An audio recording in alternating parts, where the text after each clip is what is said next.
வணக்கம் நண்பர்களே, மற்றொரு கலந்துரையாடலில் இணைந்து கொள்கின்றோம். இன்றும் பழமை போல பல்வேறு விஷயங்களையும் அரசியல் மாற்றங்கள் தொடர்பிலும் அரசியல் என்ன முன்னேற்றங்கள் நடைபெறுகின்றது என்பது தொடர்பிலும் உரையாட இருக்கின்றோம்.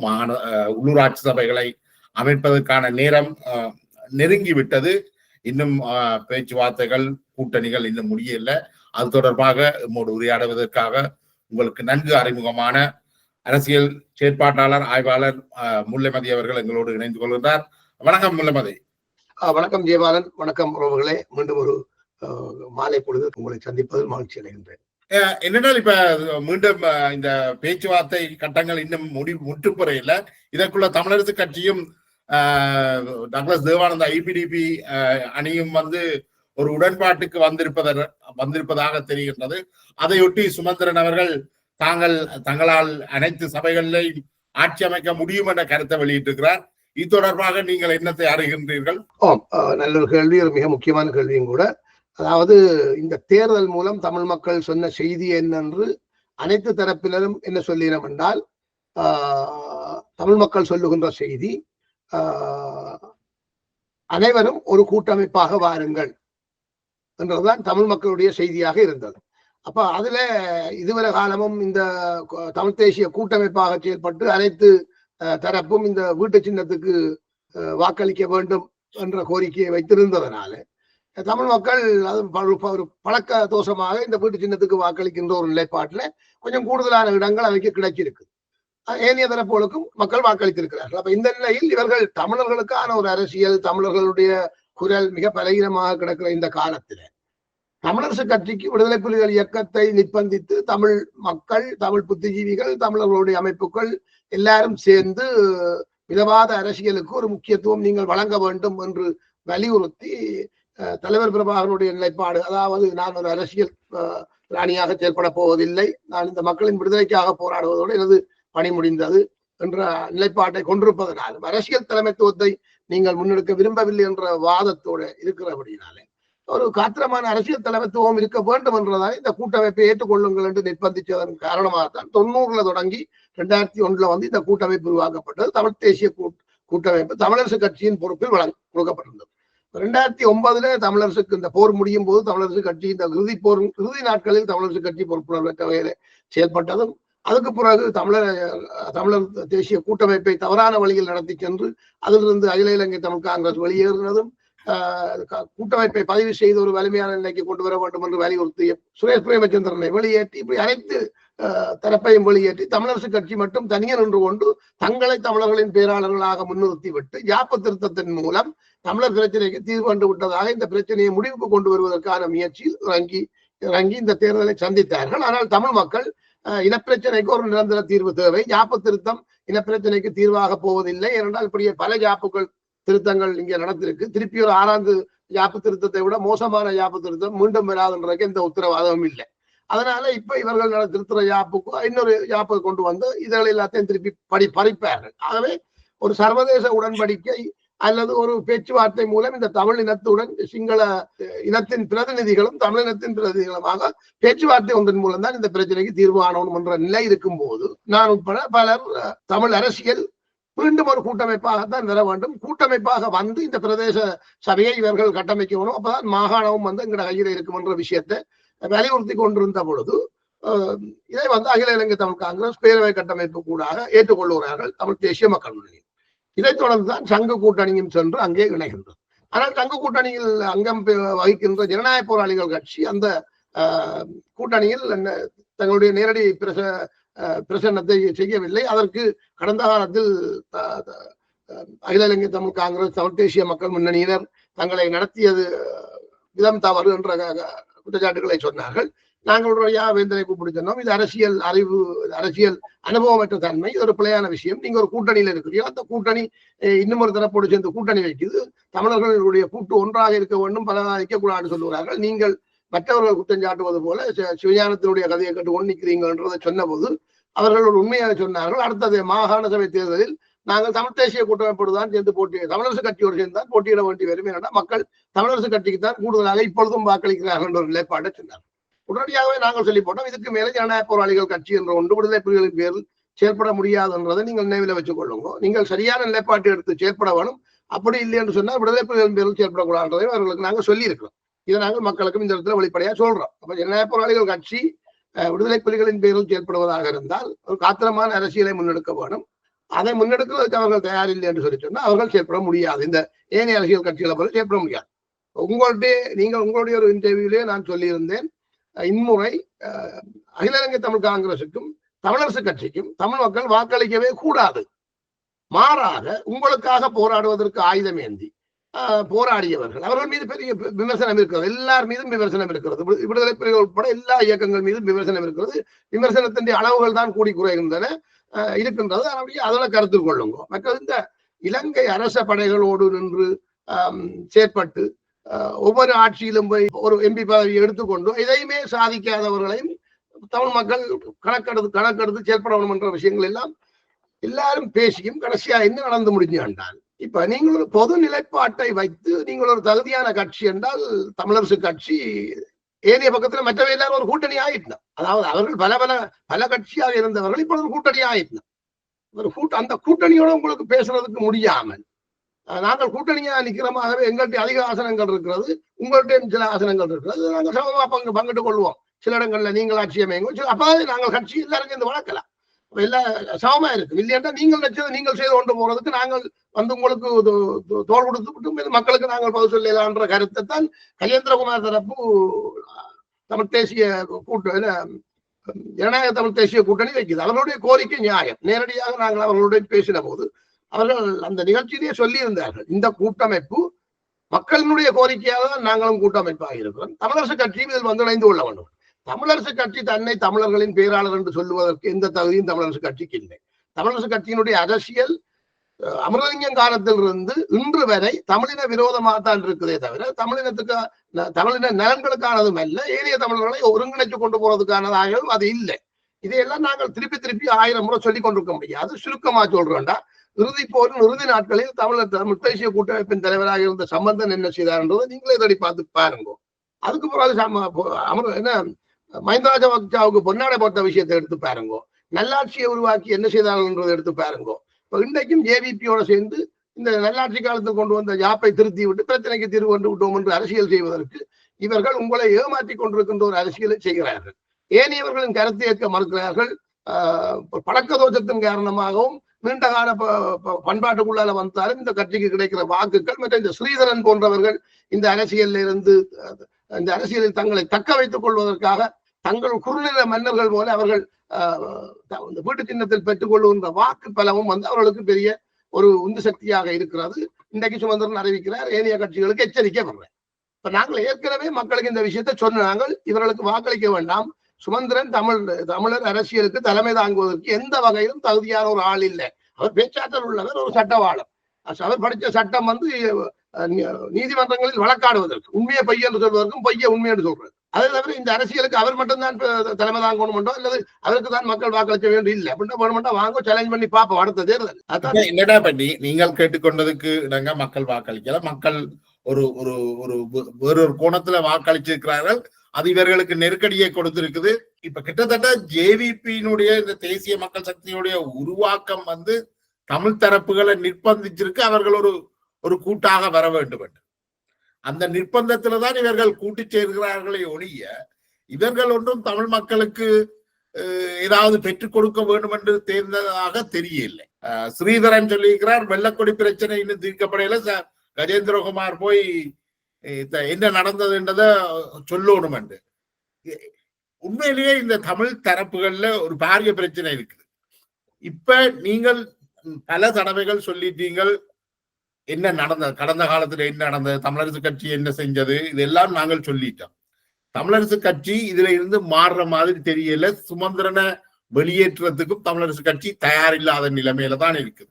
இது கிட்டத்தட்ட ஒரு நச்சு சுழற்சி மாதிரி நாங்கள் திருப்பி ஒரே புள்ளிக்கு வாரோம். அப்படி என்றால் இந்த மற்ற கட்சிகள் எல்லாம் தமிழரசு கட்சியை நிராகரித்து தாங்கள் ஒரு கூட்டுக்கு வந்து அதிகாரத்தை சேலஞ்ச் பண்ணித்தான் பார்க்க வேணும். கண்டிப்பாக அதை விட வேற வழியில இரண்டாவது சில உண்மைகளை நாங்கள் உண்மையாக வெளிப்படையாக பேச வேணும். இந்த தேசிய மக்கள் சக்தி என்ற ஒரு அரசியலை கொண்டு வந்தால் மட்டும்தான் இலங்கையை பாதுகாக்க முடியும் என்ற ஒரு நிலைப்பாடு வந்த போது அதுக்கு ஜேவிபியை தேர்ந்தெடுத்து தான் தமிழ் சிங்கள புத்திஜீவிகள் சமூகமும் முற்போக்குவாதிகளும் கூடித்தான் உண்மையில தேசிய மக்கள் சக்தியை உருவாக்கினார்கள். இதுல ஒரு விஷயத்தை விளங்கிக் கொள்ளுங்கோ. தமிழர்களுடைய ஆயுத போராட்டம் ஒரு வலிமை மிக்க போராட்டமாக விடுதலை புலிகளின் தலைமையில வந்த பிறகு விடுதலை புலிகள் நடத்திய அத்தனை பேச்சுவார்த்தைகளை பற்றியும் பாருங்க. இந்திய இலங்கை ஒப்பந்தத்தினோட இது மக்கள் தெரிஞ்சு கொள்ளவனும். இந்திய இலங்கை ஒப்பந்தத்துக்கூடாக வந்த அமைதிப்படைகளினுடைய வரவு ஏற்படுத்திய சிக்கல், தென்னிலங்கையில் ஏற்படுத்திய சிக்கல், ஏவிபியினர் 80,000க்கு மேல ஏவிபியினர் தங்களை இழக்க வேண்டி வந்தது இந்திய எதிர்ப்பு வாதத்தின் அடிப்படையில. தமிழர்களுக்கு உரிமை மாநிலங்களுக்கு அதிகாரம் வழங்கி இருக்கிறீர்கள் என்ற அதிகாரத்தை அவர்கள் அப்பொழுது போராடினார்கள். அது 80,000 பேரை சிங்கள மக்களும் இழந்திருக்கிறார்கள் ஏவிபிக்கு பின்னால். இங்கால தமிழர்களும் போராடினார்கள். இதுக்கு ஒரு முடிவு கட்ட வேணும் என்று சிங்கள மக்களும் தமிழ் தரப்பும் பிரேமதாச அரசையும் விடுதலை புலிகளை நிர்பந்திச்சுதான் உண்மையில விடுதலை புலிகளுக்கும் பிரேமதாசாவுக்கான பேச்சுவார்த்தை என்றது உண்மையாக ஆரம்பிக்குது. அந்த பேச்சுவார்த்தையில தமிழர்களுக்கு வடக்குக்கு ஒரு முழு சுயாட்சியும் கிழக்குக்கு ஒரு அரை சுயாட்சியும் வழங்குறதுக்கு சம்மதிச்சிருந்தார் பிரேமதாசா. அதில் அவர் என்ன சொன்னது என்று சொன்னா, கிழக்கில் முஸ்லிம் மக்களும் கணிசமாக இருக்கிறார்கள், அவர்களுடைய மனங்களை நீங்கள் வென்றால் மட்டும்தான் அது ஒரு அர்த்தமுள்ள இதா இருக்கும். அப்ப தென்னிலங்கையில் தமிழ் மக்கள் இருக்கிறார்கள், நீங்கள் தென்னிலங்கையில் இருக்கிற முழு தமிழ் மக்களை உங்களால் அவர்கள் திரும்பி வருவார்களா? அவர்களை திரும்பி எடுக்க முடியுமா? ஒரு ஜனநாயக நாடு நாங்கள் சிங்கள தென்னிலங்கையில் இருக்கிற மக்களை கலைக்க வெளியே இருக்கிற தமிழர்கள் என்று சொன்னால் அது ஜெயவர்த்தன 83 செய்ததுக்கு சமமான விஷயம். ஆகவே மக்கள் சுதந்திரமாக எங்கே இருக்கணும் என்றது அவேண்ட முடிவு. அரசியல் ரீதியாக நாங்கள் இந்த பிரச்சனைக்கு தீர்வு காணுகின்ற நிலைப்பாட்டில் கதைக்கப்பட்டது. அதையும் உண்மையிலேயே குழப்பினது அமுதலிங்கம். அதிகாரம் புலிகளின் கைக்கு போகுது, தமிழர் அரசியல் புலிகளின் கைக்கு போகுது. பிரேமதாசா சுயாட்சியை தருவதாக சொல்லிவிட்டார் வடக்குக்கு, கிழக்குக்கு அரை சுயாட்சி என்று சொல்லுகிறார். புலிகள் வந்து ஒரு சரியான அரசியல் செய்தால் சிங்கள மக்களே புலிகளுக்கு பின்னால் போய் விடுவார்கள், வடகிழக்கு சுயாட்சி வழங்கப்பட்டுவிடும், இலங்கை ஒரு நல்ல ஒரு எதிர்காலத்தை நோக்கி போகும். அதெல்லாம் போகிற பிரச்சனை எங்களுடைய அரசியல் சேர்த்து போடும் என்றதால் அதை குழப்பினார் அமரலிங்கம். அந்த இடத்தில் புலிகள் பெருங்கோபம் கொண்டு உண்மைகளை சொன்னார். அதாவது பிரேமதாசா புலிகளுக்கு உண்மைகளை சொன்னார். இதுதான் நடக்குது, இந்தியாவுக்கு கூட பிரசர் தருகிறார்கள், அமெரிக்காவுக்கு கூட பிரசர் தருகிறார்கள், நீங்கள் மட்டும் தமிழர்களுக்கு அரசியல் பிரதிகள் இல்லை என்று சொல்லுகிறார்கள், மற்றவர்கள் எல்லாரையும் சேர்த்துக் கொண்டுதான் தீர்வு வழங்கப்பட வேண்டும் என்றார்கள். இப்ப நான் என்ன செய்யணும் என்று கேட்கிறேன். இந்த இடத்துலதான் விடுதலை புலிகள் கொஞ்சம் கடுமையான நிலைப்பாடுத்தவர்கள் மாத்தையான இதை கொஞ்சம் பொறுமையாக கையாள வேணும், நாங்கள் பிரேமதாசாவுக்கு சந்தர்ப்பம் வழங்க வேண்டும் என்று சொன்ன பொழுது அதை ஏற்றுக்கொள்ளாமல் நடந்த சம்பவங்களெல்லாம் மாத்தியா அந்த பேச்சுவார்த்தை குழம்பி போனன்றதெல்லாம் ஒரு எல்லாருக்கும் அதிகமாக தெரிஞ்ச ஒரு விஷயம். அது நடந்து முடிஞ்சது. அதுக்கு பிறகு இந்த பிரேமதாசாவையே புலிகள் படுகொலை செய்தார்கள்.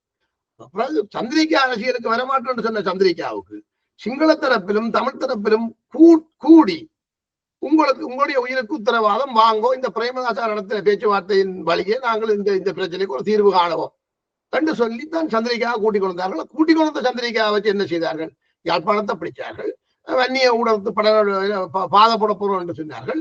நாங்கள் விடுதலை புலிகள் இயக்கத்தின் பேர் உத்தியோகபூர்வமா நான் சொல்றேன், அந்த குரல் பதிவை சிங்களத்திலும் ஆங்கிலத்திலும் இவர்கள் உரையாடிய அந்த குரல் பதிவை மாணிக்க வாசகம் அவர் இல்ல பிபிசி வவுனியா நிருபராக இருந்த மாணிக்க வாசகம் இன்னொரு மருத்துவரும் தான் வவுனியால வச்சு அதை அந்த ஒலிப்பதிவை கேட்டு ஆங்கிலத்தையும் தமிழ்லையும் வந்து எடுத்து அதை தமிழாக்கம் செய்து 1, 2, 3, 4 என்று சொல்லி சம்பாசனையில் சம்பந்தப்பட்டவர்கள் யார் என்று சொல்லி அந்த டேப் பண்ணி தருகிறார்.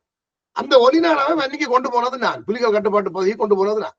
அப்ப யாழ்ப்பாணத்தை போய் புடி வன்னிக்குள்ள புலிகளை கல நீல எழுதுன தீர்ப்பு பதியத்தா அதுக்கு பிறகு புலிகள் இதோட கட்டுப்படையில் என்று சொன்னா அவர்களையும் இப்படி சொல்றார் சம்பந்தன். யாழ்ப்பாண வன்னிக்குள் வைத்து புலிகளையும் எருமைகளையும் அளிப்பதை பிறகு தமிழர்கள் கண்டுகொள்ள மாட்டார். தமிழர்களுக்கு தீர்வு எங்களுக்கு தந்துட்டா சரியா? இது என்ன ஒரு நியாயம்? இதனால சம்பந்தன் மீதும் நீலன் திருச்செல்வத்தின் மீதும் ஒரு அவர்களுக்கு ஒரு அவர்களை கொலை செய்ய வேண்டும் என்ற முடிவுக்கு புலிகள் வருகிறார்கள். நீலனை கொலை செய்தே விட்டார்கள், சம்பந்தன் தப்பி பிழைத்து விட்டார். தமிழினத்தின் சாபக்கேடாக அவர் முள்ளிவாய்க்கால் வரையும் தமிழினத்தை அழித்தார். சிங்களத்தோட கடைசி வரையும் இருந்து எதிர்கட்சி தலைவர் வாசத்திரத்தில் இருந்தால் அவர் உயிர் விட்டார்ன்றது உங்களுக்கு தெரியும். இப்ப அவருடைய இடத்துல இன்றைக்கு சுமந்திரன் வந்திருந்து கொண்டு அங்க கொஞ்சம் பேரை தனது கையுக்குள்ள வச்சுக்கொண்டு தன்னுடைய பேச்சாற்றலையும் வச்சுக்கொண்டு தமிழ் தேசிய இனத்தினுடைய பிரச்சனைக்கு யாப்பு திருத்தத்தின் முதல் தீர்வு காணணும்னு நிற்கிறேன். எங்களுக்கு தென்னிலங்கையில ஒரு நல்ல ஒரு ஆட்சி ஒன்று வந்திருக்குது. ஏவிபி பல்வேறு அனுபவங்களுக்கு கூடாக தேசிய மக்கள் சக்தி என்று புத்திஜீவிகள் சமூகத்தையும் எல்லாரையும் கொண்டிருக்கிறார். ஆனால் துரதிருஷ்டம் என்னென்றால் இந்த ஜேவிபியினுடைய அரசாங்கத்தால கூட அவர்கள் நினைச்சதை செய்ய முடியல, அங்க விட இல்லை. ஏனென்றால் அரசாங்கம் அரச இயந்திரம். இந்த இதுக்குள்ள ஏவிபி ஒரு அரசாங்கத்தை தான் வச்சிருக்குது. அரசும் வேட்டை இல்லை, அரசாங்கமும் வேட்டை இல்லை.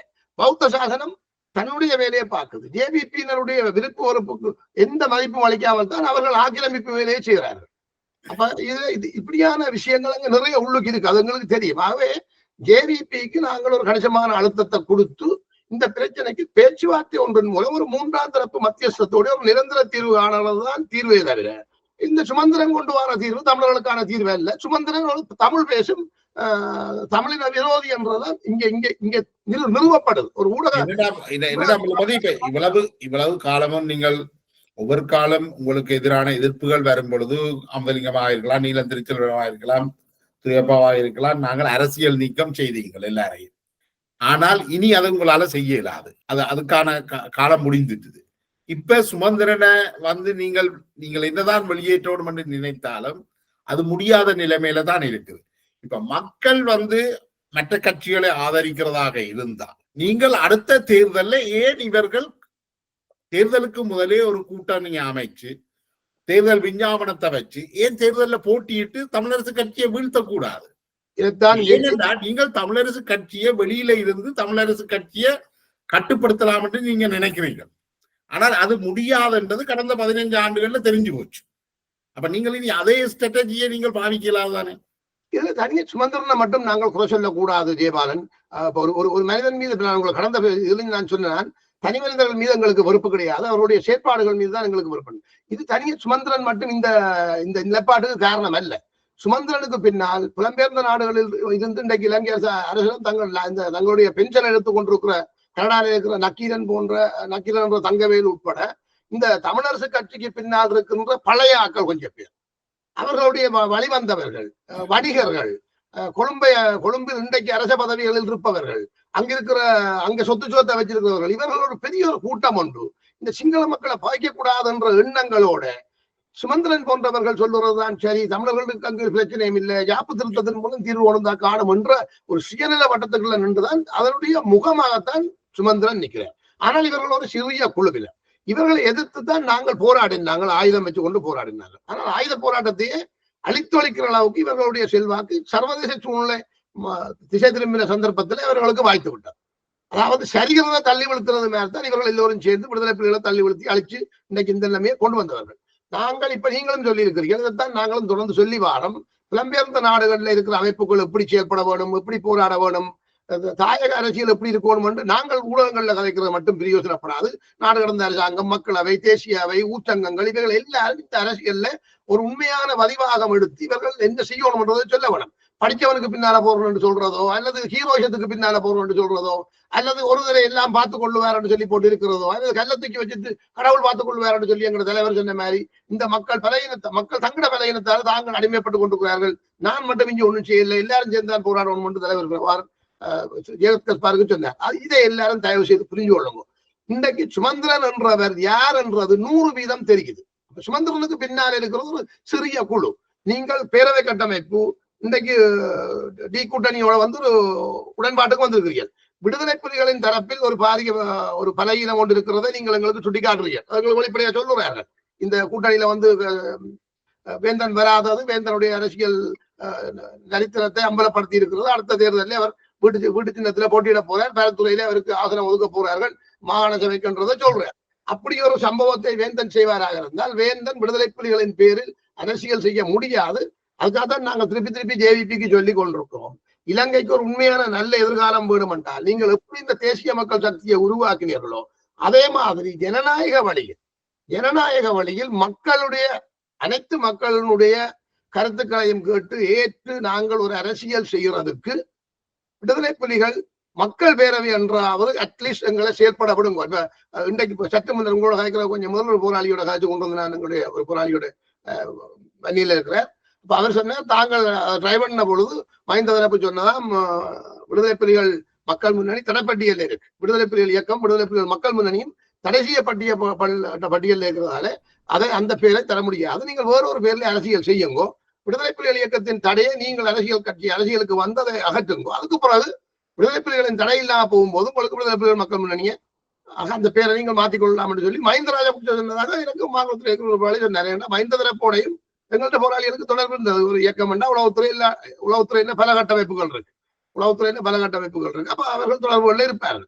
இதுதான் உண்மை. அப்ப நாங்க ஜேவிபிக்கு தான் சொல்றோம், இலங்கைக்கு ஒரு நல்ல எதிர்காலம் வேணும்னா இந்த வெங்காயங்களை விடுங்க. அந்நிய சக்திகளுக்கு அடிமைகளாக நின்று கொண்டு தமிழர்களுக்கு அரசியல் செய்கிறவையும் தேவையில்லை, அந்நிய சக்திகளுக்கு அடிமைகளாக நின்று கொண்டு இலங்கைக்கு அரசியல் செய்கிறவையும் தேவையில்லை. இலங்கையினுடைய இன்றைய துன்பியலுக்கு உண்மையில காரணம் சுயநலவாதம். தங்களுடைய கதலை பதவி இதுகளுக்காக இன்றைக்கு பாருங்க, இந்த CVK சிவஞானம் போய் டக்ளஸ் காலில் விழுந்து கிடக்கிறார். இந்த டக்ளஸ் வாழ்ந்தாவே உழைச்சு கொண்டே அப்ப நீங்கள் சித்தார்த்தனை நினைச்ச காலத்துல நீங்க டக்ளஸ் வாழ்ந்தாவே உழைச்சிருக்கலாமே. தமிழ் தேசிய கூட்டமைப்பு டக்ளஸ் வாழ்ந்த புனிதமானவர், அவர் அரசியல் செய்ய தகுதியானவர், அவர் தமிழர்களுக்கு இருக்கிற தலைவர்களுக்கு ஒரு தகுதியான செயலாளர் நாயகம் என்று நீங்கள் உண்மையிலே ஏற்றுக்கொள்றவர்களாக இருந்தால் சித்தார்த்தனை நினைச்ச நேரம் டக்ளஸ் வாழ்ந்தாவே உழைச்சிருக்கலாம் தானே. நான் வெளிப்படையாக நான் சொல்றேன், ஆதாரத்தை பண்ணுவோம்னா குரல் பதிவு நான் தாரன். டக்ளஸ் தேவானந்தா அவருடைய தரப்பை சேர்ந்தவர், பேர் கூட நான் சொல்லலாம், அவங்கள்ட்ட தவிர்த்து போறேன் என்று அவர்களோட கேட்காமல் கழிக்கக்கூடாது. டக்ளஸ் தேவானந்தா தரப்பினர் கூட இந்த 2001 விடுதலை புலிகள் இந்த தமிழ் தேசிய கூட்டமைப்பை உருவாக்கும் போது தங்கள பக்கத்து நியாயங்களை சொல்லி தாங்கள் இதை தான் சொன்னாங்க, தங்களோட பேர்ல இன்ன நடந்தது, இதுக்கு எங்களுக்கு சம்பந்தம் இல்லை, தயவு செய்து எங்களை உணைக்க சொல்லுங்க, நாங்கள் கதைக்கிறோம் என்று சொல்லி எங்கள்கிட்ட கேட்டார்கள். அந்த உரிமை அதுல இருக்கிற எல்லாருக்கும் உண்டு. அப்ப கேட்ட போது நாங்கள் இயக்கத்துக்கு சொன்ன போது இயக்கம் எங்களுக்கு சொன்ன பதில் சொன்னால் இப்பொழுதைக்கு புல டைம் EPDP-யை இணைக்க முடியாது. அவர்கள் தமிழ் மக்களின் மனதை வெல்லக்கூடிய அளவுக்கு தமிழ் தேசிய நலன் சார்ந்த ஒரு அரசியலை தொடர்ந்து செய்யட்டும். அவர்களுக்குள்ள இருக்கிற கலைகளை பொட்டமான்னு பார்த்துக் கொள்வார், அதெல்லாம் முடியட்டும். மற்றவர்கள் எல்லாரையும் சேர்த்துக்கொண்டு தமிழ் தேசிய கூட்டமைப்பில் எல்லாரையும் சேர்ப்பது எங்களுக்கு மாற்று கருத்து இல்லை, நாங்கள் சேர்ப்போம். ஆனா இப்போதைக்கு இவர்களை சேர்த்தால் எங்களையும் சேர்த்து மக்கள் காரி துப்பி விடுவார்கள். ஏனென்றால் இவர்கள் எல்லாரும் என்ன செய்தவர்கள் இங்கே என்றது மக்களுக்கு தெரியும். நாங்கள் அரசியல் யதார்த்தங்கள் கூடாக அல்லது எங்கட இயக்கத்தின் பதிவாகங்களால் இவர்கள் இப்படியானதுக்குள்ள போய்விட்டார்கள். இப்ப நாங்கள் கொஞ்சம் வெளிப்படையா பேசுவோமே. இப்ப நாங்கள் ஏரிய இயக்கங்களுடைய ஆயுதங்களை வாங்கினோம், இந்த போராட்டத்தை ஒரு தலைமைத்துவத்துக்குள்ள கொண்டு வரவும், எங்களோட வளங்களுக்கு நாங்கள் சிக்கனப்படுத்தி நாங்கள் எதிரிக்கு எதிராக பலமாக நின்று போராடவும் ஒரு குரல் எண். துரதிருஷ்டவசமாக நாங்கள் செலவத்தடை செய்த உடனே இந்தியாவில செலவுக்கு திருப்பி ஆயுதம் கொடுத்து அவர்களை வளர்க்கிற ஒரு வேலையை ஆரம்பிக்கிறார்.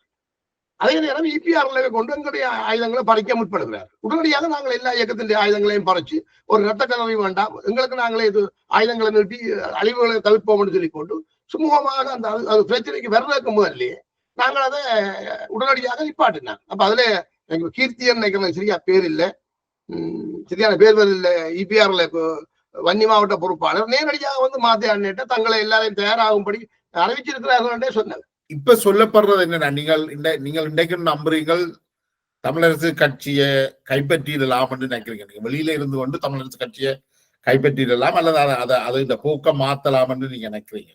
இல்ல, கண்டிப்பாக இல்லை. தமிழரசு கட்சியை தமிழ் மக்கள் முற்று முழுதாக ஒதுக்கினால் மட்டும்தான் தமிழர்களுக்கு ஒரு நல்ல எதிர்காலம் இருக்குது. தமிழரசு கட்சியை தமிழர்களின் பேராளர்கள் என்று சொல்லுகின்ற அந்த தரப்பு தமிழகத்துக்கு எந்த நன்மையும் செய்ய போவதும் இல்லை, செய்யவும் இல்லை, இதுவரை செய்யவும் இல்லை. கடந்த 15 ஆண்டு காலத்தை தமிழரசு கட்சியின் தலைமையில் தான் நாங்கள் ரத்தம் சிந்தி உயிர் கொடுத்து இந்த மக்கள் நாங்களும் போராடி கொடுத்துறாங்க.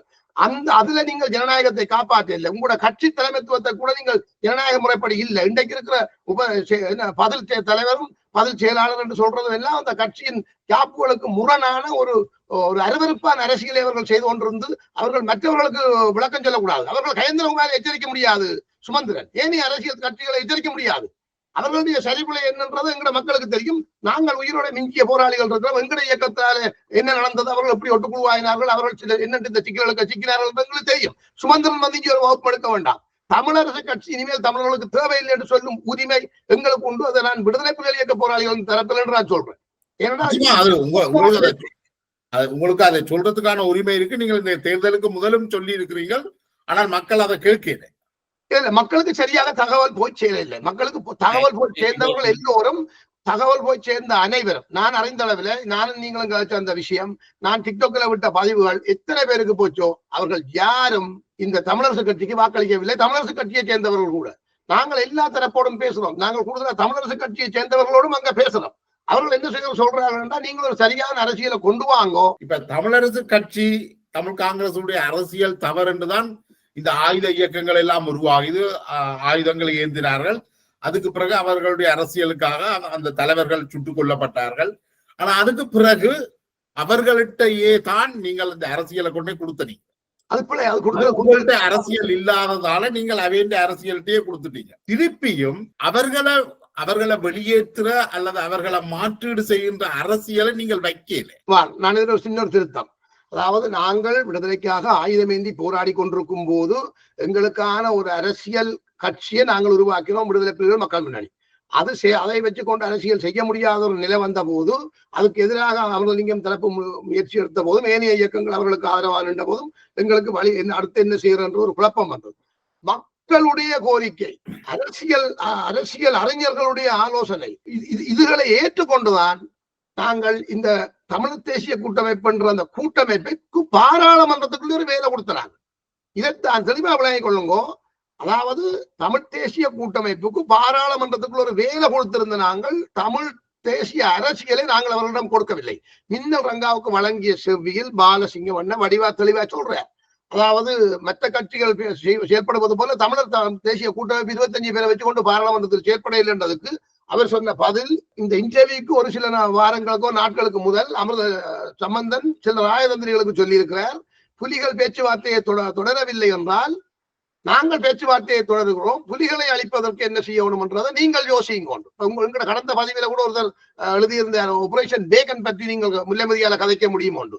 ஆபரேஷன் பேகன் என்ற ஒரு திட்டத்தை கொண்டு வந்து புலிகளை அழித்து ஒரு ஆயுத போராட்ட இயக்கத்தை, விடுதலை இயக்கத்தை அழிக்கிறது என்ற பாதக சாதகம் எப்படி வரும் என்றதை ஒரு ஒத்திய பார்த்து இன்றைக்கு வந்து பாலஸ்தீனத்தை அழிக்கிறதுக்கு வித்துட்டது சம்பந்தனின் சகபாடிகளும். புலிகள் தொடர்ந்து பேசவில்லை என்றால் நாங்கள் பேசுகிறோம் என்று சொன்னதுக்கு பிறகுதான் லொக் அவுட் பண்ணு, புலிகளை கெட் அவுட் பண்ணுங்க, அழியும் கொண்ட முடிவெடுக்கிறார்கள். இங்கேதான் அவர்கள் ஆபரேஷன் பேகன் என்ற திட்டத்தை கொண்டு வருகிறார்கள். வெளிப்படையாக புலிகளுக்கே சொல்லுகிறார்கள், நீங்கள் இந்த பேச்சுவார்த்தைகளை தொடர்ந்து பேசி பிரச்சனைக்கு தீர்வு காணவில்லை என்றால் நாங்கள் உங்களை அழிப்போம் என்று. அப்ப புலிகள் கேட்கிறார்கள், என்ன தீர்வு காண்றது? அவர்கள் என்ன தரப்போறார்கள்? இந்த இடத்துல நீங்கள் ஒரு தவறை ஒத்துக்கொள்றீங்களா? விடுதலை புலிகள் மாபெரும் தவறு என்று இன்றைக்கு வரைக்கும் விடுதலை புலிகள் இல்லாமல் போனதுக்கான மிகப்பெரிய தவறு வந்து விடுதலை புலிகள் வந்து இராணுவத்தின் மூலமாக அனைத்தையும் தீர்க்கலாம் என்று நம்பினதாலதான் அது நடக்குது. விடுதலை புலிகள் நான் கேட்கிறேன், விடுதலை புலிகள் வந்து தங்களுக்கு பரலலாக, தங்களுடைய இராணுவ களத்துக்கு பரலலாக சமாந்தரமாக ஒரு அரசியலை முன்னெடுத்திருந்தார். அந்த அரசியல் அமைப்பு அன்றைக்கு விடுதலை புலிகளுக்கு பதிலாக நின்றிருக்கும்.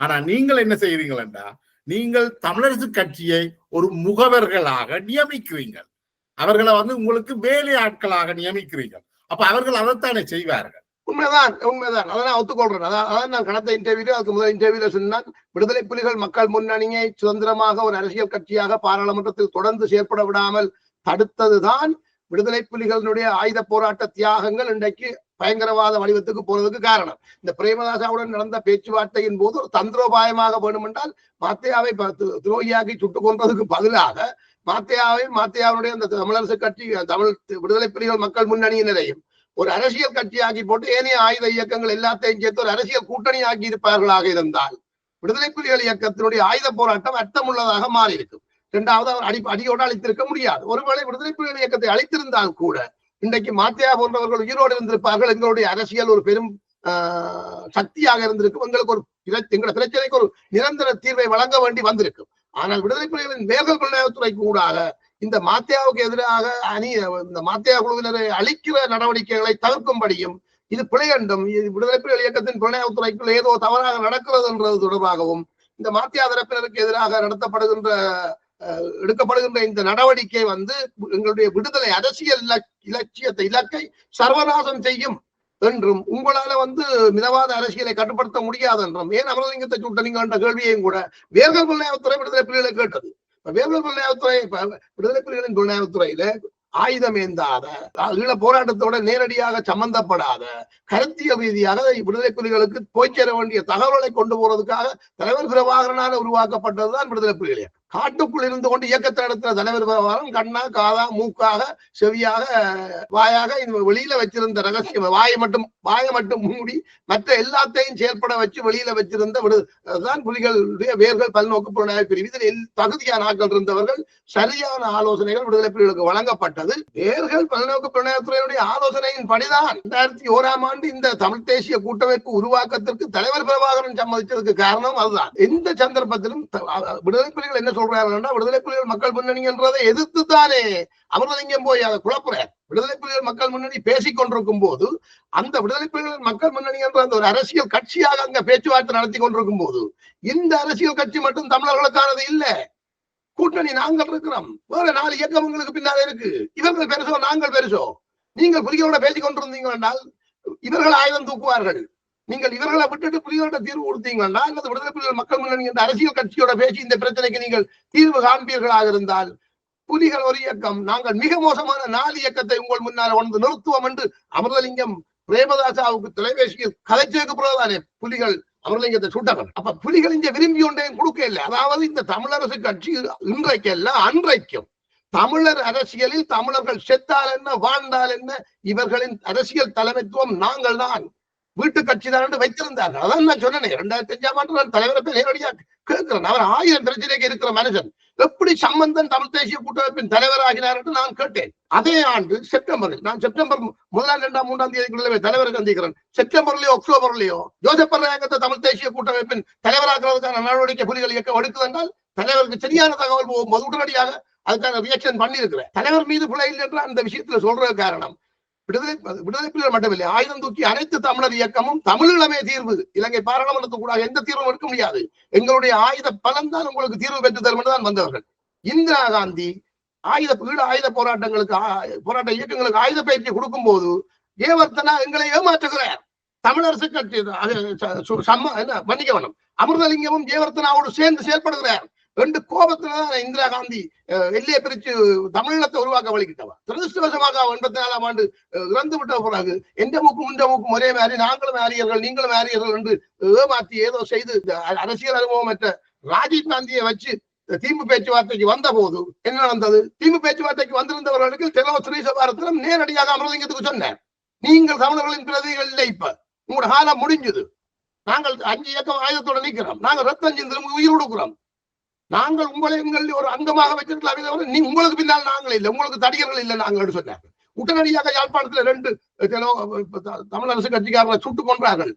தெலோ இயக்கத்துல 2 பேரை சுட்டார்கள், சித்தார்த்தன் சிதப்பனையும் இன்னொருத்தரையும் சுட்டுக் கொன்றார்கள். இதை முதல் செய்தது தெலோ. அப்ப ஆயுத போராட்ட இயக்கங்களை அழிச்சு நாசமாக்கின்ற அந்த அவர்களுக்குள்ள பிரிவுகளை ஏற்படுத்தி கருத்து முரண்பாடுகளை ஏற்படுத்தி மோதி அழிக்கிற அந்த அரசியலை, அந்த உளவியல் போரை இந்த இஷ்டவேதியர்கள் வகுத்து கொடுத்த திட்டங்களை நடைமுறைப்படுத்துறதுக்கும் இந்தியாவுக்குள்ளாலையும் இலங்கைக்குள்ளாலையும் இன்ஃபுளுன்ஸ் பண்ணதுக்கு முழு ஆதரவு கொடுத்து கொண்டிருந்தது இந்த தமிழரசு கட்சி. நீங்கள் எல்லா சூழ்நிலையிலும் தமிழினம் இவ்வளவு தியாகங்கள் செய்து போராடி கொண்டிருந்தது.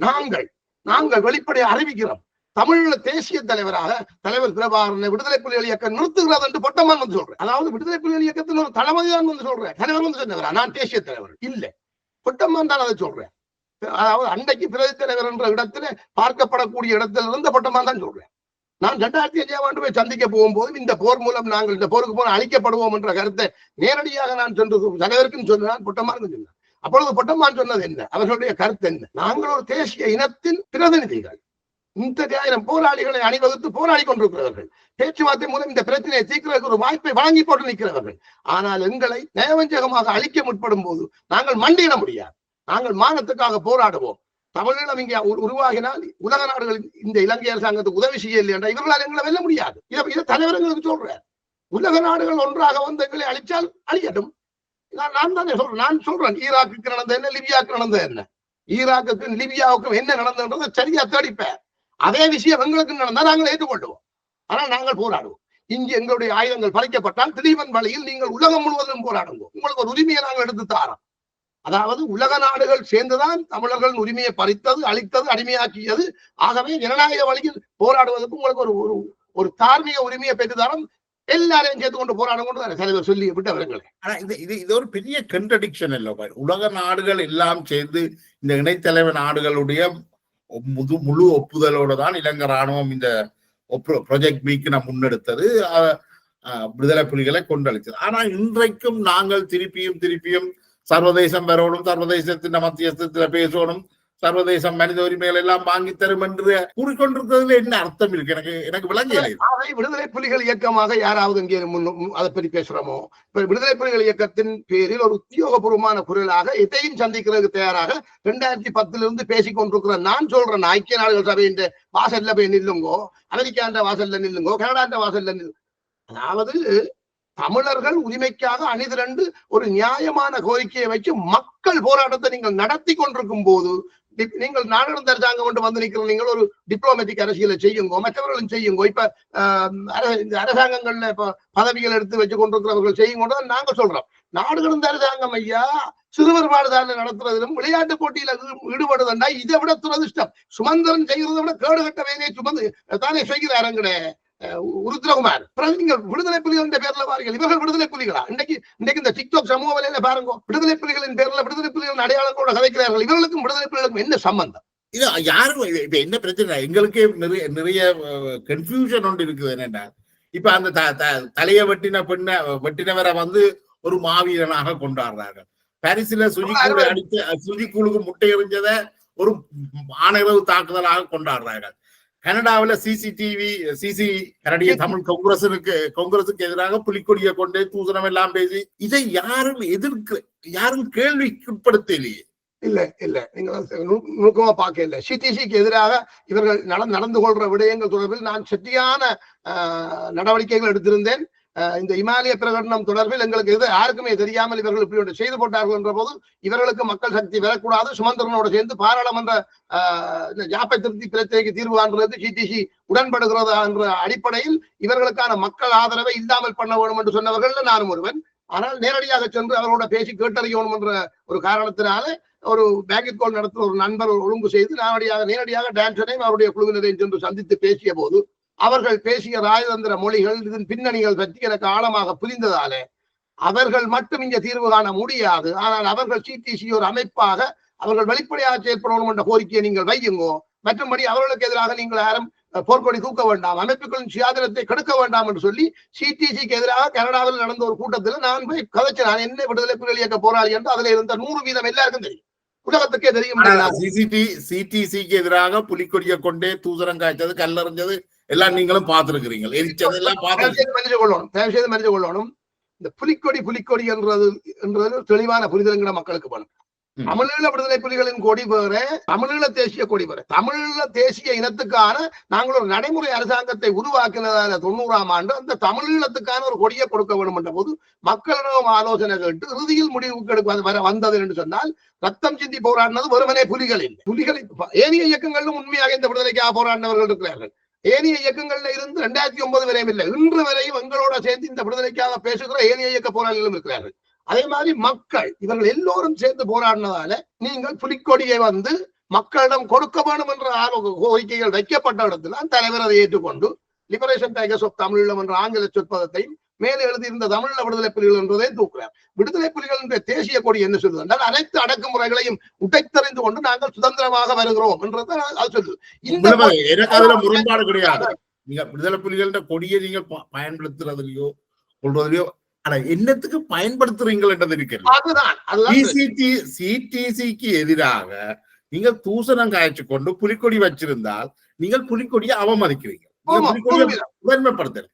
இப்ப இன்றைக்கு கனடியன் அமைச்சருக்கு எதிராக ஹரி ஆனந்த் சங்கரிக்கு எதிராக கனடிய ஊடகங்கள் அவரை ஒரு பயங்கரவாத பட்டியலில் உள்ளவர் என்ற மாதிரி போக்கஸ் பண்ண பார்க்கிறோம்.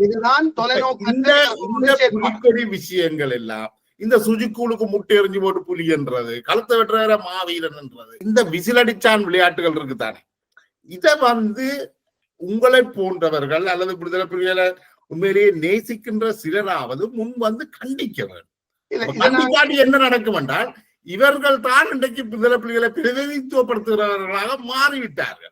இல்ல தனி நபர்களாக இது ஒரு சம்பந்தப்பட்ட குழுவினருக்கோ அல்லது தனி மனிதர்களுக்கோ எங்களால முடிஞ்ச அளவுல சொல்றோம். ஆனா இப்பொழுது நீங்கள் ஊடக வழியில கேள்வியை கேட்கல, நாங்க சொல்றோம் தமிழீழ தேசிய கொடி என்பது தமிழீழ விடுதலை போராளிகளும் தமிழீழ மக்களும் ரத்தம் சிந்தி உருவாக்கிய ஒரு சுதந்திர நாட்டினுடைய கொடி. இந்த தேசிய கொடியை பயன்படுத்துவதற்கு சில விதிமுறைகள் இருக்கிறது. கண்ணியமாக நீங்கள் அதை பயன்படுத்துங்கள். புலிக்கொடியை கொண்டு போய் அவமரியாதை செய்யாதீங்கோ. சிடிசிக்கு எதிராக இவர்கள் கனடாவில் நடத்தின போராட்டத்தை நான் மிக வன்மையாக கண்டித்தேன். ஏனென்றால் அது ஒரு மக்களுக்கு கனடிய அரசு வழங்கிய வாய்ப்பு, ஆசிய மக்கள் ஒன்றுபடுவதற்கு வழங்கிய வாய்ப்பு. அங்க தமிழ் மக்களும் பெறுவார்கள், சிங்கள மக்களும் பெறுவார்கள். மக்கள் ஐக்கியப்படும் பொழுதுதான் ஒரு பிரச்சனைக்கு இலகுவாக தீர்வு காண முடியும். அரசியல்வாதிகள் தங்களோட நலனுக்காக கும்மாளம் போட்டு கொண்டிருப்பார்கள். அப்ப சிடிசி போன்றவர்கள் இந்த திருவிழாவை நடத்தும் போது உங்களுடைய அரசியல் கருத்து வேற, ஆனால் மக்களாக நீங்கள் மக்களை ஐக்கியப்படப்படுங்கோ, தமிழர்களும் சிங்களவர்களும் ஒன்றாகப்படுங்கோ. மொழி உங்களுக்கு ஒரு கேடு இல்லையே. இப்ப யாழ்ப்பாணத்துல ஹிந்தி படிப்பிக்க போறார்கள் என்ற போது நான் என் பாட்டில் எழுதினான், யாழினடா ஹிந்தி மொழி, யாருடன் பேசுவாய் ஹிந்தியில் நீ, சிங்களம் உனக்கு தெரியாது, அருகில் இன்னொரு மொழியே தெரியாது, கன்னடம் தெலுங்கு மலையாளம் என்னென்ன பிரிஞ்சு போராடாதீங்கன்றது நான் ஒரு பாட்டில் எழுதினான். அப்ப சிங்கள மொழி எங்களுக்கு இப்ப நான் உங்களுக்கு சற்று முதல் உங்களுக்கு சொன்னான், ஒரு சிங்கள நண்பனோடு நான் பேசினேன். அவன் கூட இந்த தேசிய கொடியை பற்றி விளங்கப்படுத்திய போது மதி இதுல சிங்களவர்கள் தரப்பில் மட்டுமல்ல, எங்கட முன்னோர் மட்டுமல்ல, உங்களுடைய ஆக்களும் சேர்ந்தான் பிளவுட்டு. நீங்கள் சொன்னதுக்கு பிறகுதான் நான் தேசிய கொடியை அந்த கோணத்தில் பார்க்கும் போது உண்மையில் அப்படித்தான் இருக்கிறது. தமிழர்களை 2 கூறாக பிரிச்சு அவர்களை மண்டியிட வைத்துக் கொண்டு சிங்கம் நிற்கிறது என்றது உண்மைதான். நான் உணர்ந்து கொள்கிறேன். இதை சிங்கள மக்களுக்கு எப்படி போய் சொல்றது? யார் சொல்ல போறீர்கள்? நான் போய் சொன்னா என்ன புலி ஆதரவாளர் என்று சொல்லுவார்கள் என்று சிங்கள இளைஞர் எனக்கு சொல்றான், என்னுடைய சிங்கள நண்பன் சொல்றான். இப்ப இதுதான் உண்மை. ஆனபடியா இந்த தமிழீழ தேசிய கொடியை பயன்படுத்துற இந்த இழிவேலைகளை செய்கிற உணர்ச்சி மடியர்கள் எல்லாம் நல்ல கவனமா இருக்கணும். இதுக்கு இந்த தமிழர் அமைப்புகள் பொறுப்பேற்க வேண்டும். இன்னைக்கு மக்களவை, தேசியவை, நாடு கடந்த அரசாங்கம் கொண்டு இருக்கிற இவர்கள், ஊச்சங்கங்கள், இவர்கள் எல்லாரும் பொறுப்பெடுக்க வேண்டும். இப்ப எல்லாரும் பொறுப்படுத்தா இந்த பொறுப்புணர்வு பெற்ற வேலை செய்கிற இளைஞருக்கு பக்கத்தில் ஒரு உணர்வுள்ள தமிழன் இருப்பான். அவன் தந்தை சொல்லுவான், தம்பி இதனை செய்யக்கூடாது, இது பிள்ளை, இதை எப்படி செய்கிறாய், இந்த விடுதலை இந்த கொடி எப்படி வந்தது தெரியுமோ, இந்த கொடி இருக்க வரலாறு தெரியுமோ, இதை நீ செய்யாத, இப்படி செய்யாது, அப்படி செய்யாது, இது நாகரிகமற்ற விஷயம். இப்ப சுசிக்குன்ற விஷயம் எல்லாம் தனியா இருந்து காய்ச்சி கொண்டிருந்த சுசிக்குழுக்கு ஒரு கூட்டத்தை சேர்த்து கொடுத்த வேலையை செய்து விட்டோம். இதுல எல்லாமே எனக்கு அவரோட கருத்துடன் உடன்பாடு இல்லை. விடுதலை புலிகள் இயக்கம் சார்ந்து நாங்கள் இதை சிந்திக்கல. அதனாலதான் நாங்கள் JVP திருப்பி கேட்டுக் கொண்டிருக்கிறோம், தயவு செய்து ஒரு நல்ல எதிர்காலம் இலங்கைக்கு வர வேணும் என்றால் நீங்கள் இந்த விடுதலை புலிகள் பயங்கரவாதி என்று சொல்றதை கைவிடுங்கோ. இப்போ கூட இந்த என்ன வெளிநாட்டு அமைச்சர் என்ன பேர் வந்து இங்க ஒரு இனப்படுகொலை நடந்தது என்று சொல்றதுக்கு எதிராக நடவடிக்கை எடுப்போம் என்றார். இதெல்லாம் ஒரு அபத்தமான விஷயம். இவர் இப்படி சொல்ல போய் ஐக்கிய நாடுகள் சபையின் செயலாளர் சொல்லிவிட்டார், பாலஸ்தீனத்தில் நடக்கிறது தான் நேற்று இலங்கையில் நடந்தது. பாலஸ்தீனத்தில் நடந்தது இனப்படுகொலை, அங்க பாலஸ்தீனர்கள் அழிக்கப்படுறார்கள். ஆகவே பாலஸ்தீனம் தனிநாடு ஐக்கிய நாடுகள் சபை அறிவிக்குமா இருந்தால் தமிழீழம் ஆட்டோமேட்டிக்கா அறிவிக்கப்பட்ட மாதிரி. ஆனா தமிழகத்தை அறிவிக்க சொல்லி யாரும் கேட்கிறீங்க? கேட்கல. நீங்கள் பாராளுமன்றத்துல யாப திருத்துவதன் மூலம் பிரச்சனைக்கு தீர்வு காணுவோம் என்று தமிழ் தலைவர்கள் சர்வதேச ராஜதந்திரிகளுக்கு சொல்லிக் கொண்டிருக்கும் பொழுது ஐக்கிய நாடுகள் சபை எப்படி கேட்கும்? அப்ப இதான் நாடாளுமன்ற அரசாங்கம் மக்களவை தேசியவைக்கு பிடிக்கக்கூடாது ஒரு குரற்பதிவு விட்டுறான். மக்களவை தேசியவை நாடாளுமன்ற அரசாங்கம் எல்லோரும் சேர்ந்து மக்களை கூப்பிடுங்கோ. செம்மணியில தோன்றான், எல்லா இடம் புதகுழி இருக்கு. JVP இதை செய்யல, JVPக்கு முந்தினவர்கள் செய்தார்கள். JVP இந்த ஆயுத போராட்டத்துக்கு ஒரு முடிவு கட்டி இலங்கைக்கு நல்ல எதிர்காலத்தை கொன்றோம் என்று சிங்கள அரசுக்கு ஆதரவாக நின்றிருக்கலாம். இன்றைக்கு அது ஒரு தேசிய மக்கள் சக்தி என்ற ஒரு அரசை உருவாக்கி இருக்கு. நாங்கள் தேசிய மக்கள் சக்தியோட கதைப்போம், தேசிய மக்கள் சக்தியோட பேசுவோம், தேசிய மக்கள் சக்தி அரசோடு நாங்கள் கதைப்போம் என்று இப்ப நான் கூட என்ன சொல்லிக் கொண்டிருக்கிறேன். விடுதலை புலிகளின் சார்பில் தேசிய மக்கள் சக்தியோட நான் பேசுறேன். JVP ஒரு இயக்கம், அதை விட்டுருவோம் ஒரு சைட்ல. அதனுடைய நிலைப்பாடு வேறு இருக்கட்டும். நாட்டுக்கு நல்லது செய்ய வேணுமோ, விடுதலை புலிகள் மக்கள் பேரவை என்ற அரசியல் இயக்கத்தை நாங்கள் மிக விரைவில் அறிவிக்க இருக்கிறோம். ஜனநாயக போராளிகள் கட்சி என்று அது நடத்துற ஒரு 4-5 பேர் அவர்கள் சரியா இல்லை. ஆனபடியா இந்த இனத்துக்கு விடுதலை புலிகளின் பேரில் ஏமாற்று அரசியல் வியாபாரம் வணிகம் செய்யறதை நாங்கள் அனுமதிக்க மாட்டோம். அப்ப வேந்தன் இதுல சரியா எங்களோட சேர்ந்து வர வேணும். அப்படி வரையில் என்று சொன்னால் நாங்கள் அவரை ஒதுக்கி விட்டுட்டு விடுதலை புலிகள் மக்கள் புதிய கட்சி, அந்த கட்சி அமைக்க போற கட்சிக்கு என்ன பேர் சொன்னீங்க? விடுதலை புலிகள் மக்கள் பேரவை. ஏன்னா விடுதலை புலிகள் மக்கள் முன்னணி இப்ப தடை செய்யப்பட்டிருக்குது. அதனபடியால விடுதலை புலிகளின் அரசியல் கட்சி என்ற ஒரு பிரிவு என்றபடியால அதை இயங்குறதுக்கு நான் நினைக்கிறேன் தேசிய மக்கள் சக்தியும் அனுமதிக்குமோ தெரியாது. முடிஞ்ச அவர்கள் செய்யட்டும். அப்படி இல்லை, நாங்கள் விடுதலை புலிகள் மக்கள் பேரவை என்ற பேர்ல வரணும். ஏனென்றால் ஒரு சரியான ஒரு அடையாளம் இல்லாமல், ஒரு சரியான ஒரு வெளிப்பாடு இல்லாமல் ஏமாற்று வேலை என்றது அது ஒரு சரணாகதிக்கு சமமான விஷயம். நாங்கள் விடுதலை புலிகள் என்ற எங்களுடைய அடையாளத்தை மறைக்கணும் இல்லை. எங்களுடைய நிலைப்பாடு என்ன, எங்களுடைய வாதம் என்ன, நாங்கள் இன்றைக்கு என்ன சொல்ல வாரோம்? நாங்கள் ஆயுதம் தூக்கி கொண்டு வர போறோமா? இல்லை, நாங்கள் ஜனநாயக வழியில மக்களுக்கு ஒரு சரியான தலைமத்துவத்தை வழங்க விரும்புகிறோம்.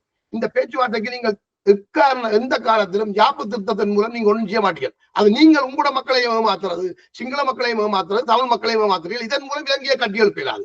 வேணுமென்று சொன்னா நீங்கள் இந்த சர்வதேச நாணய நிதியத்துக்கு இலங்கை மக்களின் வேர்வையை சுரண்டி கொடுப்பியல். இந்தியா தனது இலங்கையை பயன்படுத்தும், சீனா பயன்படுத்தும், அமெரிக்கா பயன்படுத்தும். யார் விரும்பினாலும் தேவடியாளோட மாதிரி வந்து நுழைஞ்சு போட்டு போவார்கள். இதை செய்யாத கூட தேசிய மக்கள் சக்திக்கும் அதோடு சம்பந்தப்பட்டவர்களுக்கும் நாங்க சொல்றோம். இந்த அரசியல் கட்சி வந்து நீங்கள் அமைக்க போற அரசியல் கட்சி வந்து இலங்கையில வந்து பாராளுமன்ற தேர்தல் போன்ற விஷயங்களை போட்டியிடுவார்களா? கண்டிப்பா தமிழர்களுக்கான ஒரு அரசியல் தலைமைத்துவமாக நாங்கள் எங்களை நிறுத்துவோம். 6 மாதத்துல இருந்து 1 வருஷத்துக்கு நிரூபிச்சு காட்டுவோம் மக்கள் ஆதரவு. விடுதலை புலிகள் மக்கள் பேரவை தொடங்கப்பட்டு 6ல இருந்து 1 வருஷத்துக்குள்ள நாங்கள் மக்கள் ஆதரவு எங்களுக்கு பின்னால இருக்கிறத நாங்கள் நிரூபிப்போம். நான் நினைக்கிறேன் உங்களை போய் பதிவு செய்யறதுக்கான காலம் எப்படியும் அண்மை காலத்துல சாத்தியம் இல்லை. ஆனா அதுக்கான வேலை திட்டங்களை நாங்கள் ஜூலை மாதம் 5ஆம் தேதி ஒரு கூட்டம் நடத்துறதுக்கு யோசிச்சு கொண்டிருக்கிறோம். ஜூலை மாதம் 5ஆம் தேதி நாங்கள் தாயகத்திலும் புலம்பெயர்ந்த தேசங்களிலும் இருக்கிறோம். உண்மையான இந்த இனத்துக்கு உழைக்க விரும்புகிற இந்திய விடுதலை புலிகள் இயக்க போராளிகளை எந்த நிபந்தனையும் இல்லாமல் எங்களோட வந்து கலைக்க சொல்றோம். அதன் மூலம் விடுதலை புலிகள் மக்கள் பேரவை என்ற ஒரு அரசியல் கட்சியை நாங்கள் இலங்கையில பதிவு செய்ய போறோம். அது ஒரு காலத்தின் தேவை. இது எங்களை போராளிகள் உணர்ந்து கொள்ள வேணும். ஆதரவாளர்களும் மக்களும் உணர்ந்து கொள்ளணும். இல்லாட்டி சுமந்திரன் போன்றவர்களுடைய அரசியலால் எங்களுடைய இனம் அளிக்கப்படும். இதை நாங்கள் வேடிக்கை பார்த்து கொண்டிருக்க முடியாது. திலீபண்ண சொன்ன மாதிரி எப்பொழுது எங்களுடைய இனத்துக்கு அநீதி இழைக்கிறார்களோ அப்பொழுது விடுதலை புலிகள் மீண்டும் வருவார்கள். ஆகவே நாங்கள் இந்த அரசியல்ல இருக்கிறோம். அதாவது 2010ஆம் ஆண்டு எனக்குள் எண்ணிய அந்த விஷயம் அண்ணன் எனக்கு கடைசியா 2005ஆம் ஆண்டு சொன்னது, நீங்கள் திலீபன் வழியில் போராடுங்க சொல்லி சொன்னதை நாங்கள் திலீபன் வழியில் வருகிறோம் என்ற ஒரு அடைமொழியை வச்சுக்கொண்டு இந்த போராட்டத்துக்கு அரசியல் நாங்கள் துவங்கினாங்க. அது விடுதலை புலிகள் மக்கள் பேரவை ஜனநாயக வழியிலேயே செயற்படும். அதுக்கு 100% உத்தரவாதம் நாங்கள் தரணும். இதை அவனிவன் எங்களுக்கு எங்களுக்கு முட்டு கொடுக்க தேவையில்லை. சர்வதேச நாடுகளோ இவியல் யாரும் எங்களுக்கு இடையில தேவையில்லை. நாங்கள் நேரடியாக இலங்கை அரசாங்கம் சரியாக இருந்தால் அதோட பேச தயாரா இருக்கும். சிங்கள மக்களும் தமிழ் மக்களும் இந்த இலங்கை தீவில் வாழுகின்ற நாங்கள் ஒரு நல்ல எதிர்காலத்தை எங்களுடைய அடுத்த தலைமுறைக்கு உருவாக்க போறோம் என்றால் இன்றைய ஆட்சியாளர்கள் இதை புரிந்து கொள்ள வேண்டும்.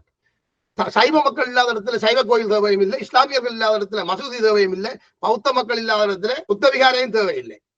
பௌத்த மக்கள் எங்கேயாவது குடியேற வேண்டிய தேவை இருக்கின்றால் அதை கூடி பேசி ஓகே அதுக்கான முடிவுகள் எடுத்து போட்டு அங்கே ஒரு பௌத்த கோயில் தேவை என்றால் அப்ப கட்டிக்கொள்ளும். இலங்கை முழுவதும் சிங்களவர்களின் நாடு என்று நீங்கள் நினைப்பீர்களாக இருந்தால், ஏபாலன் நான் இதுல சொல்றேன், கண்டிப்பாக உலகம் இதுவரை எதிர்கொள்ளாத மிக மோசமான பயங்கரவாதத்தை அடுத்த 10-25 ஆண்டுல இலங்கை எதிர்கொள்ளும். அது தமிழர்கள் செய்வார். புலம்பெயர்ந்த நாடுல இருக்கிற அடுத்த தலைமுறை அதை செய்வார். நீங்க வேண்டாம் எழுதி வச்சுக் கொள்ளுங்க. ஆனா அதை அப்படி ஒரு அழிவுக்கு நீங்கள் வழிவகுக்காதேங்க கொண்டு சொல்றேன். நான் உங்களுக்கு அன்றைக்கே சொன்னேன், இளைஞனே இங்கு வாடா, இந்த உலகில் எவனும் காணாத கருவி கண்டுதாடா, உன்னால் முடியும் வாடா கண்டு. இன்றைக்கு உலக பரப்ப நீங்க பாக்குறீங்க. ஒரு ட்ரோனை வச்சு ரஷ்யாவை என்ன அடிச்சு கொண்டிருக்கிறான் உக்ரைன் பாக்குறீங்க. சுத்தி கடல் சூழ்ந்த ஒரு நாடு, ஒரு நொலேஜ் உள்ள ஒரு டீம் இறங்கினாங்கன்னு சொன்னா ட்ரோனை வச்சு இந்த நாட்டை நாசமாக்கி விட்டு போக மாட்டாங்களா? இதுக்கு அடுத்து என்ன வரப்போதோ தெரியாது. ட்ரோன் வந்து இப்படி எல்லாம் செய்ய மாட்டாங்க. கற்பனை பண்ணேன் நான் இங்க சொல்லி கொண்டு வந்துட்டா என்ன, நான் இங்க ஒவ்வொரு தனி மனிதனையும் அட்டாக் பண்றதுக்கு இந்த டிஎன்ஏ மட்டும் தாக்குறது கண்டு ஒன்றை கண்டுபிடிச்சு விட்டாண்டா என்ன நடக்கும்? இதுக்கு வழி வகுக்காதே. இலங்கையர்களுக்கானதாக இருக்கட்டும், தமிழ் பேசும் மக்களுக்கான தீர்வை வடகிழக்கை இணைத்து அவர்களுக்கு ஒரு சுயாட்சியை கொடுங்க. இல்ல பேசுங்கப்பா. நாங்கள் இப்ப என்ன சொல்றோம், வாங்க பேசுவோம். ரத்தம் சிந்தும் போது இந்த அறகுற தீர்வுகளை நாங்கள் பேசிக்கொண்டிருக்கலாது. நீ எங்கட மக்களுக்கு சுயாட்சி தான் தர முடியாட்டி பிரிந்து சென்று தனிநாட்டை உருவாக்குவதற்கு அனுமதிக்கின்றதுதான் விடுதலை புலிகள் அரசியல். இதுக்கு வேற வியாக்கியம் வேற யாக்கள் சொல்லக்கூடாது. நாங்கள் விடுதலை புலிகள் சொல்லுவோம். நாங்கள் என்ன கேட்டு போராடினாங்க, எங்களுக்கு இயக்கம் என்ன சொன்னது, எங்களுக்கு எங்கட தலைவர் என்று சொன்னது, எங்கட தளபதியார் என்று சொன்னது. நாங்கள் எங்கட மக்களுக்கான ஒரு சுயாட்சியை இலங்கை அரசாங்கம் வழங்கினால் நாங்கள் ஏற்றுக்கொள்வோம், பரிசீலிப்போம். சுயாட்சிக்கு குறைவான தீர்வு ஒன்றை பரிசீலிக்கக்கூடியது வந்தால் நாங்கள் உங்கள் மக்களும் சேர்ந்து பரிசீலிப்போம். நீங்கள் எதையும் வழங்க முடியாது என்றால் நாங்கள் நாடை வச்சு கொண்டு போறோம், எங்களை விடுங்கொண்டு தான் நாங்கள் கேட்கிறோம். இடைக்கால நிர்வாக வரைவில் என்ன எழுதி கொடுத்தது விடுதலை புலிகள் இயக்கம்? எழுதி கொடுத்தவர்கள் யார்? கனடாவில் இருக்கிறவர், ஆஸ்திரேலியாவில் இருக்கிறவர், இங்கிலாந்தில் இருக்கிறவர், எல்லாரும் எழுதி கொடுத்தவர்கள். அதுக்குள்ள சிலரை உள்வாங்க இல்லைன்னு வச்சுக்கொள்ளுங்க. சில படித்தவர்களை உள்வாங்க இல்லை, அவர்களுக்கும் புலிகளுக்கும் ஆகாது, பட்டைவர் அதை விடுங்க. ஆனால் ஒரு இடைக்கால நிர்வாக வரைவு ஒன்று கொடுக்கப்பட்டதில்லை. அந்த இடைக்கால நிர்வாக வரைவு பற்றி நீங்க ஏதாவது சொன்னீங்களோ புலிகளுக்கு? புலிகள் நடத்தின ரத்தம் சிந்திய அந்த விடுதலை போராட்டம் கொழும்பில் வந்து கட்நாயகாவை தாக்கி சர்வநாசம் பண்ணிய போது நீங்கள் பேச்சுவார்த்தைக்கு வந்த நீங்கள் புலிகளோட பேச போகணுமோ சம்பந்தனோட பேசணும்? புலிகள் நடத்தின பேச்சுவார்த்தையை புலிகளோட கைவிட்டால் நான் தொடர்ந்து பேசணும்னு சொல்றதுக்கு சம்பந்தனுக்கு அங்கே இருந்து யோக்கியம் வந்தது? சம்பந்தன்ட்டு எப்ப கொடுத்துனாங்க இந்த அரசியலை? சுமந்திரன் எப்ப கொடுத்துறாங்க இந்த அரசியலை? இந்த பித்தலாட்டக்காரத்த கதையை மக்களுக்கு போய் எடுத்து சொல்லுங்களான்னு இந்த இவங்களுக்கு எல்லாருக்கும் கடந்த 16 வருஷமா சொல்லிக் கொண்டிருக்கிறோம். அதை புலம்பெயர்ந்த அமைப்புகள் கூட செய்கிறார்கள் இல்லையே. புலம்பெயர்ந்த அமைப்புகள் மக்களை கூப்பிட்டு சொல்றார்கள் இல்லையே. நீங்கள் ஒரு அரசியல் கட்சியை அமைத்துக் கொண்டு ஒரு அரசியலுக்குள்ள இறங்க போறீங்க. உங்களோட அரசியல் கொள்கைகளை வைங்க, நாங்கள் தொடர்ந்து உரையாடுவோம். நான் அரசியல்ல எந்த பதிவாகவும் செலுத்த மாட்டேன். அரசியல்ல ஈடுபடுற என்கிற போராளிகளுக்கு ஆதரவாக இருப்பேன். நான் ஒரு விடுதலை புலிகள் இயக்க போராளியாக, விடுதலை புலிகள் இயக்கம் குரலாக நான் சாகும் வரை பேசிக் கொண்டிருப்பேன். தவிர அரசியல் எல்லாம் நான் வர மாட்டேன். இந்த பதவி காதலே எல்லாம் எனக்கு தேவை. விடுதலை புலிகள் நான் உங்களோட தனிப்பட்ட முள்ளமதி அல்ல. நீங்கள் ஒரு அரசியல் கட்சி, விடுதலை புலிகள் சார்பில் ஒரு கட்சி இயங்க முற்படுகின்ற பொழுதுதான் நீங்கள் இந்த மாற்று அரசியல் ஒன்று இலங்கையில உருவாகும் என்றால் அது இப்ப உருவாகிறது நல்லதுதானே? கண்டிப்பாக நாங்கள் அதை செய்து காட்டுவோம். அதுக்கான முயற்சி எடுத்துக்கொண்டிருக்கிறோம். அனைத்து ஊடகங்களையும் கேட்கிறோம். சந்தர்ப்பம் தாங்கோ, பேசுங்க, உங்களோட மக்களுக்காக இருங்கோ. உங்கள்கிட்ட விளம்பரம் தர்றவர்களை இலங்கை அரசாங்கம் கட்டுப்படுத்துது என்று சொல்லி போட்டு நீங்கள் பேசலான்னு சொன்னாங்க. எனக்கு ஒரு ஊடகவியலாளர், கனடாவில் உள்ள ஒரு ஊடக உரிமையாளர், நான் பேரை தவிர்த்து விடுறேன், எனக்கு நேரடியாக சொன்ன, தம்பி மதி, நான் உங்களை கூப்பிட்டு ஊடகத்துல பேசுறது எனக்கு எந்த பிரச்சனையும் இல்லை. ஆனால் எங்களது விளம்பரங்களை நிப்பாட்டி விடுவார்கள், எங்களது லைசன்ஸை பறிச்சு போடுவார்கள். ஆகவே நீங்கள் உருவாக்க சொல்றீங்க. நீங்க ஒரு பயங்கரவாத நடவடிக்கைக்கு ஆதரவு தேடலையே. நீங்க ஒரு அரசியல் கட்சியை தானே உருவாக சொல்றீங்க. ஒரு போலி பயம், ஒரு தெளிவற்ற நிலையில இருந்து இந்த மக்கள் எல்லாத்தையும் பார்க்கிறார்கள். தெளிவான கண்ணாலே இவர்கள் பார்க்கவே இல்லை. எங்களுக்கு எங்களுடைய குரலை, எங்களுடைய கருத்து சொல்லும் ஒரு கருத்து சுதந்திரம் இருக்குது. அந்த கருத்து சுதந்திரம் இல்லாமலே நாங்கள் வாழணும் என்று கேட்கிறதுக்கு நாதியற்றவர்களால் மக்களை வழியில விடணும் இல்லையா ஐயா? ஊருக்கு போனால் அங்க பிரச்சனை இல்லை, ஊருக்கு போனா அங்க பிரச்சனையும் இல்லை. ஜேவிபி என்ன பிரச்சனை பண்ணுது? கடந்த அரசுகள் பயங்கரவாத தடைப்பட்டியல்ல இருந்தா தான் உங்களுக்கு பிரச்சனை. ஜேவிபி சேர்ந்த நண்பர்கள் என்னோட கதைக்கும் போது நான் சொன்னார்கள், அண்ணன் உங்களுக்கு இங்க ஏற்கனவே தடைப்பட்டியல்ல கூட பேர் இருந்ததோ, இருந்தா தான் உங்களுக்கு பிரச்சனை. இல்லாட்டி நீங்க வாங்க ஜேவிபி உங்களுக்கு ஒண்ணு செய்யாது. நீங்க தாராளமாக அரசியலை நீங்கள் இந்த தளத்துல முன்வைக்கலாம், உங்களுடைய கருத்துக்களை பகிரலாம். அதே நேரம் அதை நாங்கள் கேள்விக்குட்படுத்துவோம். கண்டிப்பா தொடர்ந்து உரையாடுவோம். மீண்டும் அடுத்த வாரம் வரை காத்திருப்போம். நன்றி. நன்றி, வணக்கம்.